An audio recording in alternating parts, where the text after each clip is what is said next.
Ko whakaina minita kia tuhi anō nā tohutoru, Te Ao Māori, whakature a Te Tiriti, a hako te whakapahe āhua hangarau noa, nā rereke, ka noi kore rawa atu te mana o Te Tiriti. I nā te tira ko whakakanohi atu ki te runanga whakapotahi i nā iwi o te ao, ki te aki mo tēnei take. Me āta tuku i ngā whakaro, i ngā kōrero, kaimua i te aroaro o te ao katoa me ki. Haere Māori mai ki te kōrero mō ngā take o te wā, waihoki ki te whakakanohi i te ohu pautikanga o ngā rangatira āiwi, me ngā ohuketanga katoa. E te mutunga ka heke te rewara o te whai o te maihara o ngā iwi ki te ārai a rātou kaupapa tono āhitori nei, kua tā parepare i roto i te āhua mahitahi. And it's a race to the bottom between New Zealand First and ACT to see who can trample on the treaty the most to appeal to a tiny minority of New Zealanders. It's pathetic. Ko rā wāhana o Te Tiriti here ki ngā whakarereke mai te kaha, ko te āpiti, ko te whakamanawa, ko te honore, ki te iti maioha, ki te rongorua.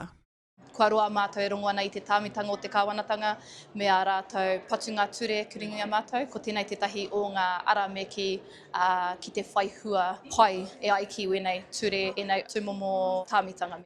Ko tāku ki tō tātou iwi, horakau mātou e whakatū pāpaku ana te treaty. Engari e whakatika, whakahāngai, whakariterite ana. Hoi nāno. Ko te kaikau e tēnei kaupapa, ko te minita ture ko Paul Goldsmith. How many treaty settlements have you signed as Minister? Well, don't have that exact figure. I think three or four from scratch, and we've got a few more that we're very close to. Whai muri ko te UN Declaration on the Rights of Indigenous Peoples, he mea hāpai i tērā, ki tō te mahi o te kāwanatanga, e hara i te mea he mahi kore, nā te mea kārongo mātou a ngai Māori i aua aupehitanga, engari ki roto i te ao o te ture me ki.